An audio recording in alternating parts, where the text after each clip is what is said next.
Welcome to the Wrestling with Story podcast. What happened for Smackdown, July 12th, 2024. Welcome again. This is Joshua Hale Fialkov. I'm a writer, producer, television, animation, video games. I say it different every time. Graphic novels. I'm probably best known for graphic novels and for television. And I love wrestling. And I love talking about wrestling from the point of view of a producer.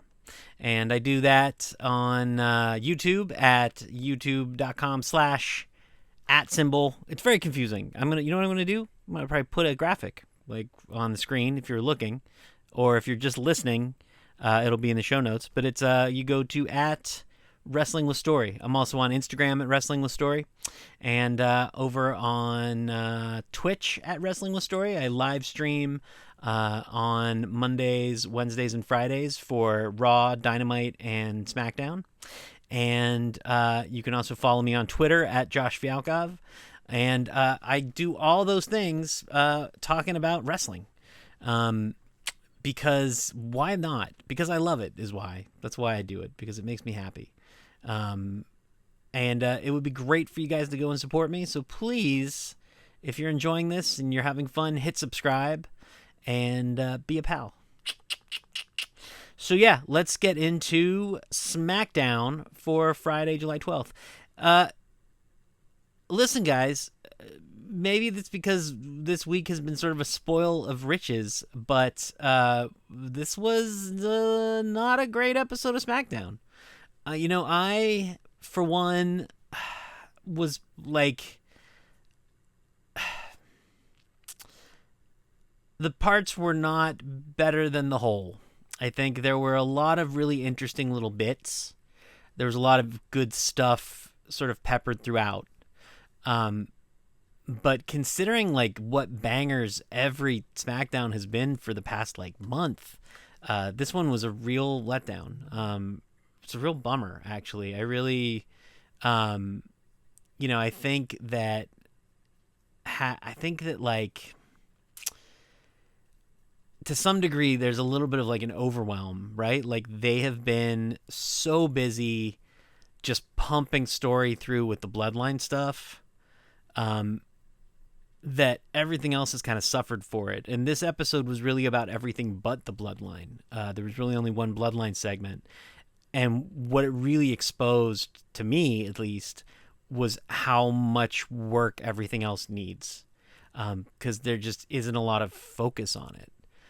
There hasn't been a lot of focus on it. So this was really a lot of groundwork being built. So let's go through it match by match, and I'll talk about what I liked and what I didn't like and what worked for me and where I think some of that stuff is going, and we'll get there. Let me pull up my notes, and we'll get going. So to start with, my absolute favorite, who I love to death, and I'm so happy she won the Money in the Bank, Tiffany Stratton came out. And she cut a great promo. But I will say this.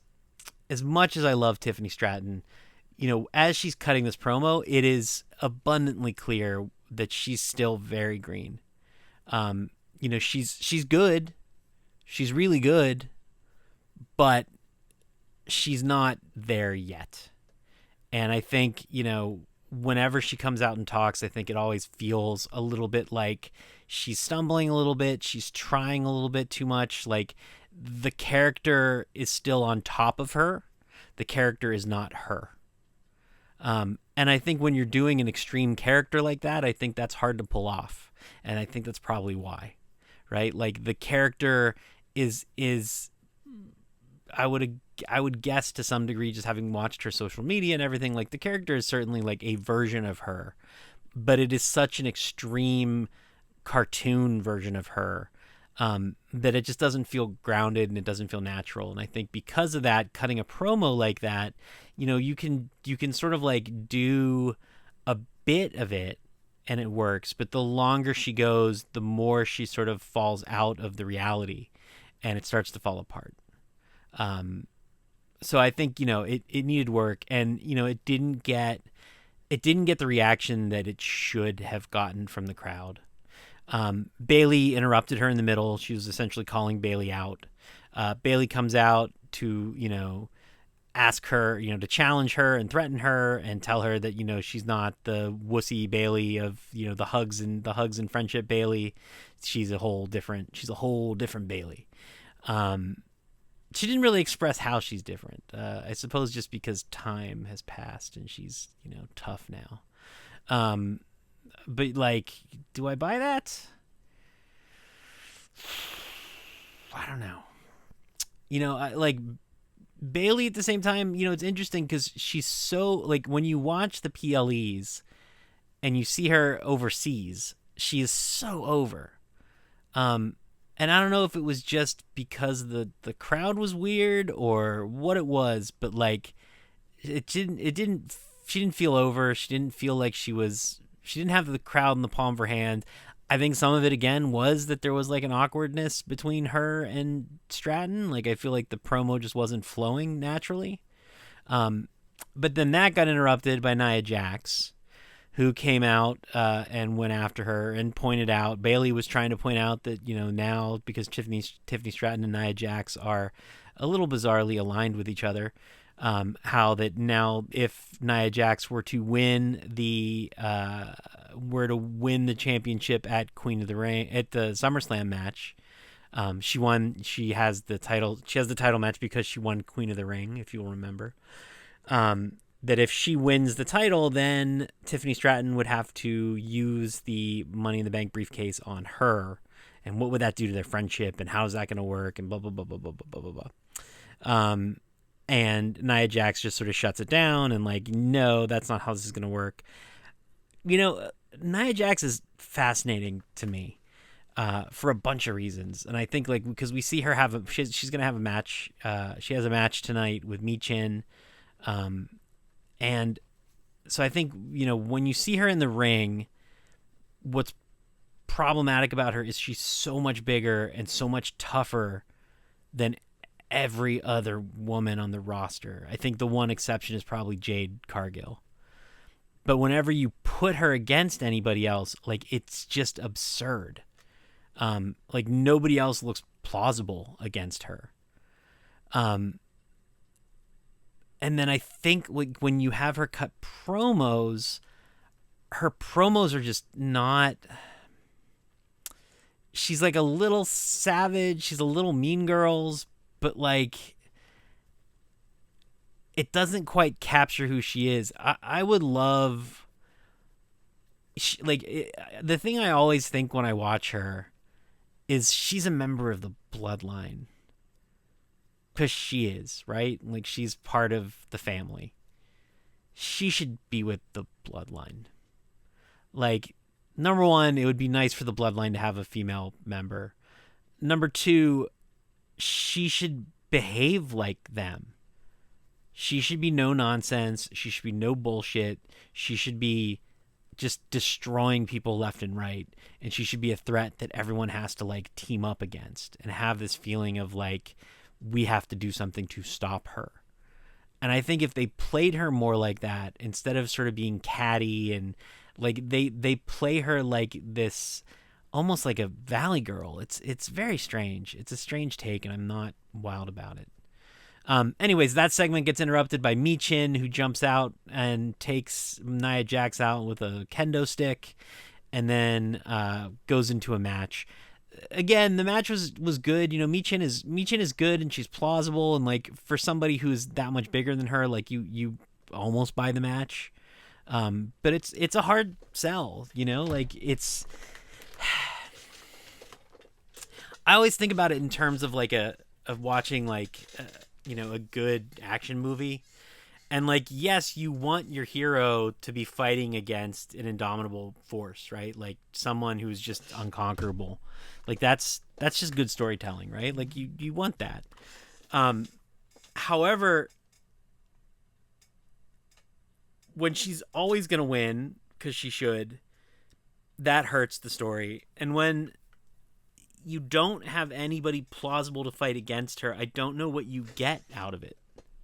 I don't know what the I don't know what the benefit is. You might as well just have a squash match, I guess. I'd rather you gave her a squash match and just made her into Goldberg rather than have her have these like 50-50 matches that I don't buy. But maybe that's just me.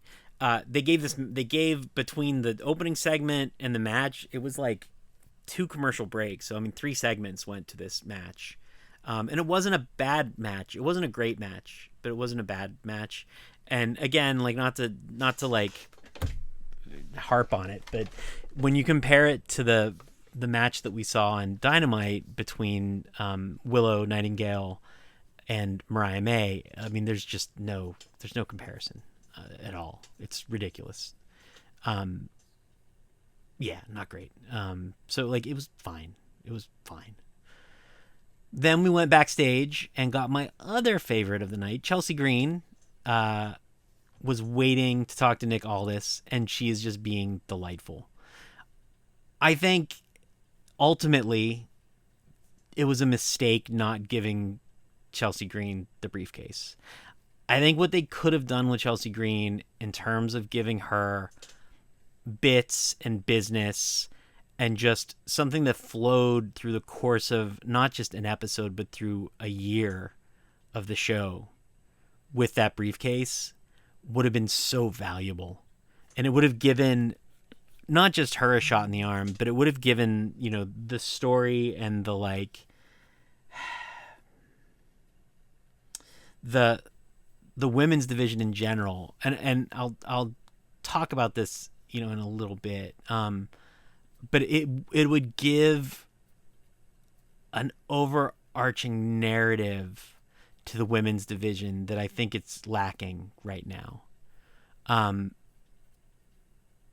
it would be okay for it to be funnier. Right now, there's I feel like the women's division is lacking some gravitas, right? And I think the problem with having Tiffany have the briefcase is that the briefcase is supposed to add drama, right? Like that's what it is supposed to do. And Tiffany's sort of like in the middle of everything. And I don't know that she can't handle the 2 pieces. She can handle the comedy and she can handle the action. I don't know that she can handle both. Chelsea can. I think Chelsea can carry the dramatic, meaning the acting, and meaning the performance side of it better, and could do it better. And like I think you would see her just being amazing. So I think it was a real missed opportunity, and I think the multiple segments we saw with Chelsea tonight are evidence of that. But at the same time, like clearly Chelsea's performance was enough that they're like, we need to give her more time because she is all over the episode. So that was actually in the middle of the other match. And then at some point, so the end of the Tiffany Stratton match, or the Nia Jax match is, you know, Michin, and as they're walking out of the ring, Tiffany is like, ooh, I should cash in. And this is like, the whole segment is sort of worth it for this minute, right? And as she's getting ready to cash in, Nia Jax realizes what she's doing. And Nia Jax is like, what the fuck are you doing? And scares her out of doing it. I would have probably been happier if that was the bulk of Tiffany's involvement, or if these were 2 separate segments, like separate them out. Because that feels like showing instead of telling. Where so much of what that actual promo was just them very blatantly explaining, like, this is how the briefcase works. This is how I'm thinking of using it. This is what my motivations are. Like, it felt very base and very basic. Whereas, like, the actual machinations as they happened were so easy to follow and concise and dramatically interesting. Like, I wish they would have just focused on that instead. We came out of that into a film segment with Andrade being interviewed. about how great a job he did at the ladder match, and then he's interrupted by Carmello Hayes, who talks about how great he did at the ladder match, and it all leads to them saying we're going to have a match together. You know, Andrade's another guy who, you know, I loved him in AEW. I think he's massively talented, and I was excited for him to come back to WWE because I think, considering who his wife is, so his family pedigree, you know, I thought was going to really help get him a big push, and it didn't. I'm hoping that this does. You know, like, they're clearly trying, but, you know, look, he suffers what has up until now always been a huge handicap in the WWE, which is that he doesn't talk well. You know, he has an accent. He has, you know, English is his second language. But the thing is, like, when he's cutting promos in Spanish, he's amazing. He's intense. He's scary. He feels, like, real and grounded and legitimate. Like, he feels good. Why they don't just let him cut promos in Spanish? And, you know, I was on the Mike and JD show yesterday night, so you should look that up. It's on the Voice of Wrestling podcast network. And one of the things that we talked about was how when they move to Netflix, like, they're going to be appealing to a global audience, so they need to get used to subtitles. And my guess is that Fox is like, absolutely not, no subtitles, and that's why they don't do it. But if it was me, you're this close, you're at the end of your relationship with Fox, who gives a shit? Just do it.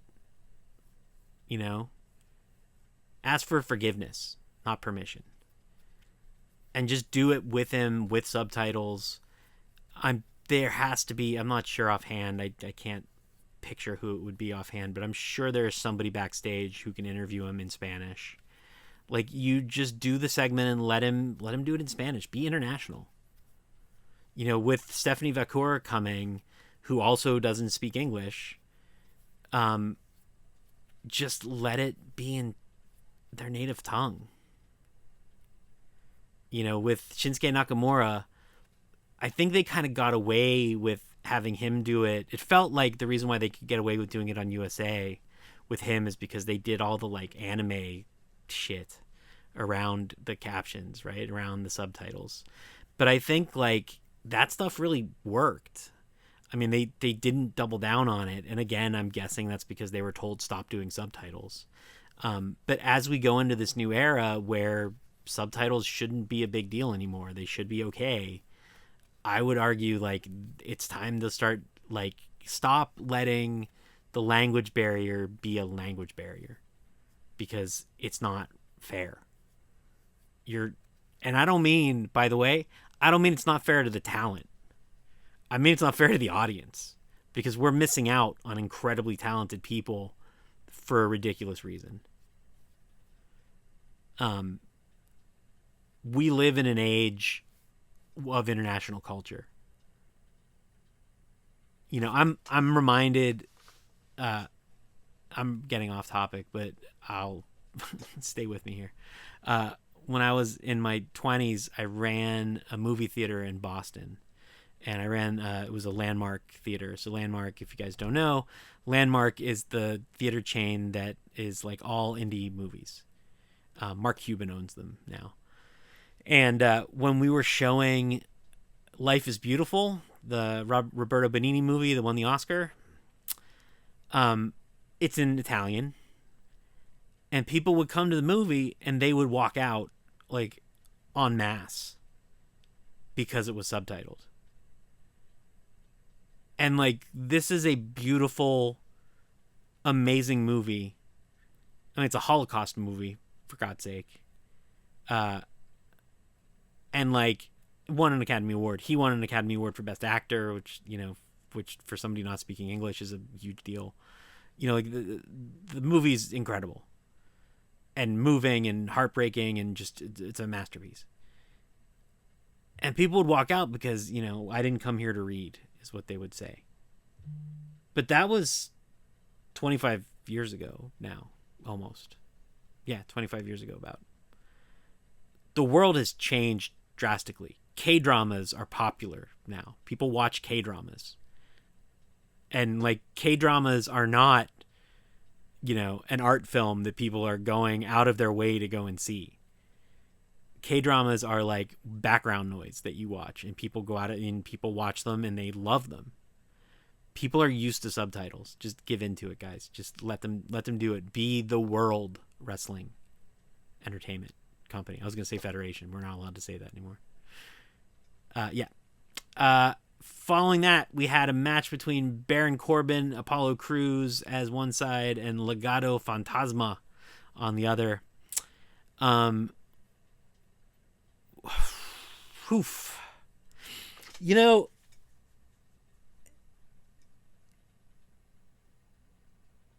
What's amazing about WWE is how character saves the day every time.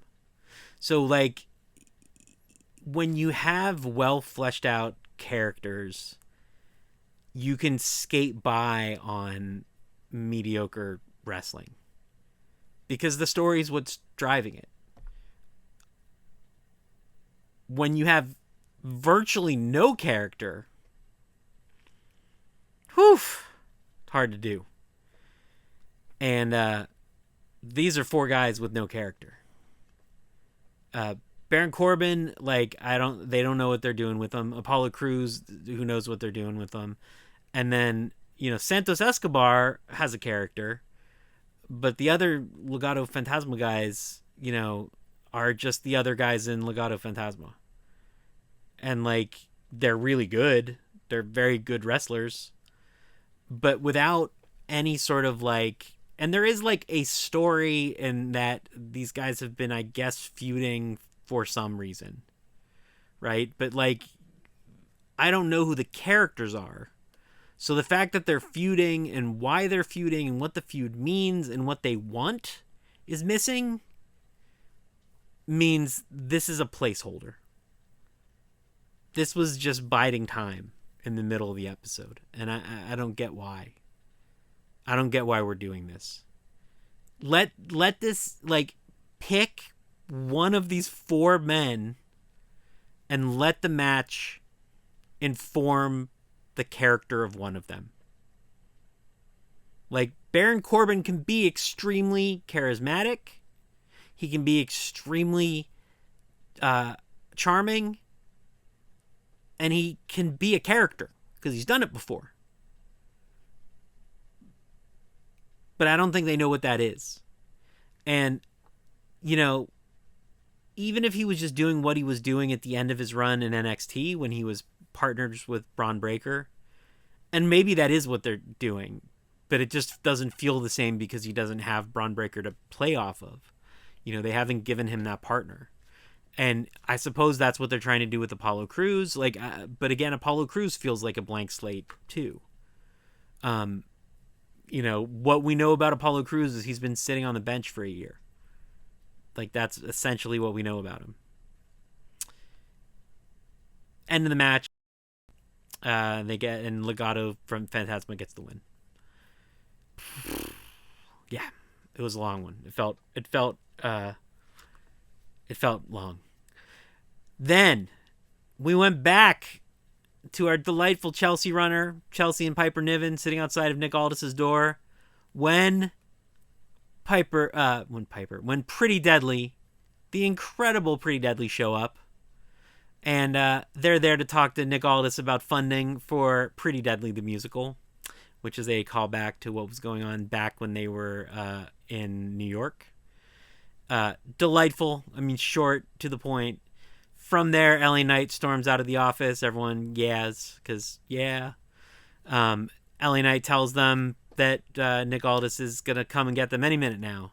And storms off, and Chelsea's all upset and just adorable. And again, it's seeing Chelsea for 30 seconds. It's look how much she just exudes charm and personality, and I want to watch her.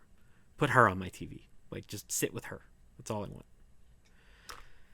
We come back to LA Knight. He has a contract from Nick Aldis for the U.S. Championship at SummerSlam with Logan Paul.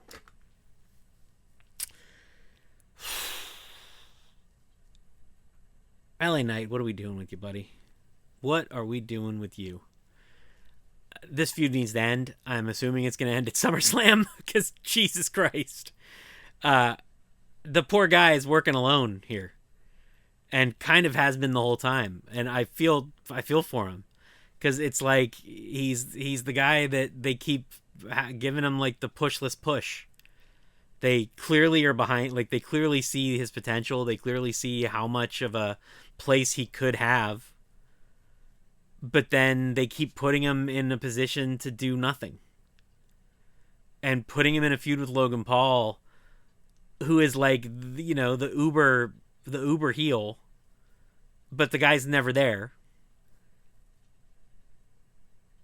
I don't, like, you don't get it. You don't get to use, like, LA Knight is good when he's face to face with somebody. And having him go after Logan Paul, who's not there, is just a waste of his energy. So I'm hoping that Logan Paul is actually going to show up.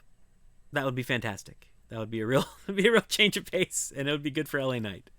Because I think LA Knight's terrific. I think he's really talented. You know, and I think that guy's worked his butt off to get where he is, and he deserves something. He deserves more than he's getting. And forget what he deserves. T-shirt sales alone should dictate that he should have more than he's getting. Then we get a promo on Blair Davenport, reintroducing her yet again. Blair Davenport, when she was on NXT, was pretty fabulous. I loved her on NXT. She's got a lot of personality. She's really good in the ring. What we've seen of her in WWE has been, or in main roster, has been sort of cold and not particularly wowing rather. But she comes out, she has a match with Naomi. It's not a bad match. Like, it's okay. Naomi can get a good match out of pretty much anybody. And the two of them together do a serviceable to above serviceable job. Again, wrestling was not the strong suit tonight. There was really only one match, which we're getting to, which was the wrestling match of the night. After the match, which Naomi wins, there's a behind the scenes backstage segment with Naomi seeing Bianca and Jade, which gets the biggest pop of the night so far. Then we see Chelsea being upset because Nick Aldis told her no to what she wanted, which was she wanted, I believe it was retribution for how she has been treated, which is delightful because she should have retribution for how she's been treated. God, she's wonderful. Then Blair does a like hand. Blair comes back, Davenport, and does like the friendly sportsman-like handshake with Naomi, and then you're never gonna guess what happens, guys. She jumps Naomi. So here's where I was going before. It feels like the women's division has just been struggling since Rhea left and since Bayley got the title. It just feels like there's not anything happening. I know there's been stories, and I know there's been like little feuds, and there's been little bits, and like you had Bianca and Jade doing their thing and getting the world title and that chase, and then they lost the title, but like to Alba Fire and whatever, I can't remember her name. I mean, that's the problem. Like, where are they? They're the world champions. Where are they? What are they up to? Why are they not there? And I understand they're on both shows, so I guess I think they showed up on, were they on Raw this week? But like, they need to show up. They need to be doing stuff.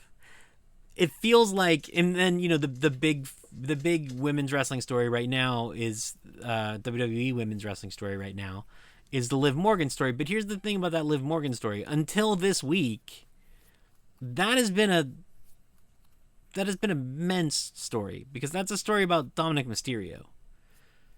You know, like, Liv has been dealing with Zelina Vega, but not really, not aggressively. Like, that hasn't really been the drive of the story. The drive of the story has been about the relationship between Dom and Liv. And now I'm hoping that because Rhea's back, that's going to put some more, you know, that's going to actually put focus back on the women's wrestling aspect of it. But considering what's going on over in AEW with the women's wrestling division, it really feels like there's a vacuum in WWE. And I think that's a shame. I think that's a really big shame, because they have, like, if the one thing we saw at that ladder match last weekend, they have the talent. They just need to put them in the right place and have them moving in the right direction. All right. Finally, we get to DIY versus A-Town Downunder in a rematch of the title upset, where DIY won the title last week. And guys, at long last, an hour and a half into Smackdown, we had a banger. There was a banger. We had it. We did it. We did it, everybody. There's just me here. I'm all alone. It's only me. But it was a great piece of wrestling. Johnny Gargano and Ciampa are delightful to watch. And Austin Theory and Grayson Waller are, like, they can hold their own. You know, I was having a conversation. I have a friend who's really down on Performance Center trainees. Really thinks that, like, everybody who comes out of the Performance Center is sort of samey same. The four of them are not samey same. And I think, you know, look, I think all four of them had independent careers first, so that certainly helps. But, like, their unique edges did not get sanded off. And I think, like, the fact that they didn't get sanded off is a huge plus, and it's why this match was so much fun. DIY got the win, but it was a really good match. They're playing the split between A-Town Downunder, and I guess a face turn maybe for Austin Theory, which is interesting because I think it's going to be hard to turn him face, but, you know, I'm up for the challenge. I'm up for seeing what happens. The end of the match, as A-Town Downunder are licking their wounds, they get wrecked by Jacob Fatu. And ladies and gentlemen, boys and girls, children of all ages, this is where the show takes off. At like hour and 40 minutes in, everything comes into focus. Jacob Fatu wrecks all four men, and it is beautiful. Jesus Christ. What a segment. What a segment. Just amazing. And then after he's done doing that, Solo Sikoa comes out. Solo cut a promo. Pretty decent promo. Felt good. It felt like a good promo from him, especially considering the promos he generally cuts. This was a good promo. Calls out Cody. Earlier in the night, we saw Cody sitting and having a heart-to-heart with Randy Orton. And Randy and Cody inexplicably very on his help. And he's going to face them alone. And Randy tells him, like, I understand, which makes no sense, but I understand this thing that makes no sense. But I'll be here in case you need me. And also, I might want your title. I don't want your title, but other people do. But he clearly wants his title. And it's going to be great when they do that. But so after Cody comes out alone, ridiculously, he cuts a blistering promo on the four of them, and says essentially, like, you guys are you're gonna get your match Solo at SummerSlam, but I'm not willing to wait because I'm an idiot. I'm a dumb idiot. And he goes after Solo, and then the other three guys attack him, and beat the living snot out of him. And then Randy comes out, and Randy beats up the Tongans until Jacob Fatu gets his hands on him, and then Jacob Fatu kicks the crap out of Randy. And then they tie Cody up in the ring ropes, and then they beat the living hell out of Randy Orton and put him through the table while Cody begs not to kill him. Don't you hurt him. You want me. You don't want him. You want me. It begs the question, nobody else in the back is willing to help? Like, every other person in the back is like, oh, I'm just gonna let this happen. I mean, where's DIY? They haven't recovered? They can't come out and lend a hand? They just got their asses handed to them. Like, you think they can't? You don't think they have a beef that they want to do anything for? That aside, and Cody's weird code of honor, I guess, is what's making him go out alone. It's very, like, man with no name, I guess. It does prove yet again that the core philosophy at WWE in terms of booking is that you leave them hungry and happy. Because while the whole rest of the episode was uneven and a little meandering and didn't really have a lot of focus and was filled with filler, that last segment was fantastic. It was really good. Now, generally, they usually have a first segment that's like that too. And I think in their heads, when they were booking this, I think they thought the Tiffany Stratton, Bayley, Mia Jax stuff would be the same. I just think it didn't hit. I think the audience didn't respond to it. I think Tiffany didn't quite hit the way she was supposed to. So I think, like, in their heads, they were doing the great opening, great ending, filler in the middle. But they certainly hit the big ending. And hitting the big ending, it does what it's supposed to do. Because you know what? I'll be there next week. I want to know what happens next. I'm pretty sure everybody will. I'm sure even just, and this is kind of the genius of the WWE. Is like, so say you started watching and lost interest halfway through the episode. When you see the clip of Jacob Fatu wrecking everybody, because I know I was watching it, and the first thing I did was make a clip of that thing while it was airing, and I was like, gotta put this up right away. And it got a ton of views right away because it is awesome. So everybody watching who didn't watch it tonight immediately went back and watched it. And everybody who didn't watch it tonight is going to see it on social media because they are going to run the hell out of it. And then they're going to go back and watch next week. Because that is what the WWE is really good at. They're like drug dealers with this stuff. They're experts at it.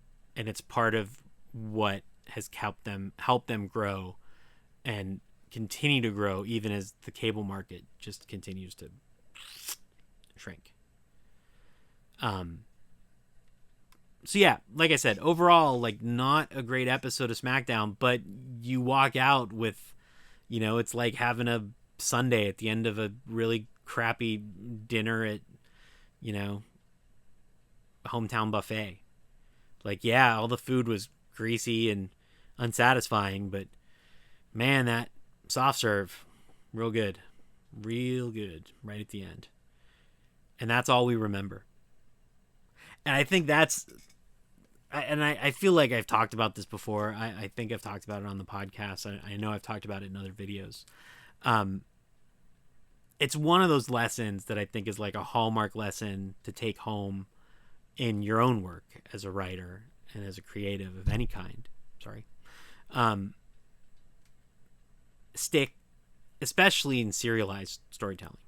Sticking the ending in like a movie or in a finite story is important. Sticking the cliffhanger in a serialized story is the most important thing you can do.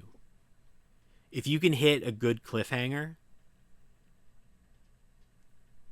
you're 90% of the way there. That's what tonight's episode proved to me. Guys, if you are not subscribed to my YouTube, do me a favor, hit subscribe.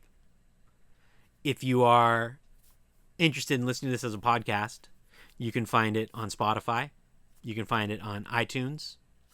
You can find it wherever podcasts are found.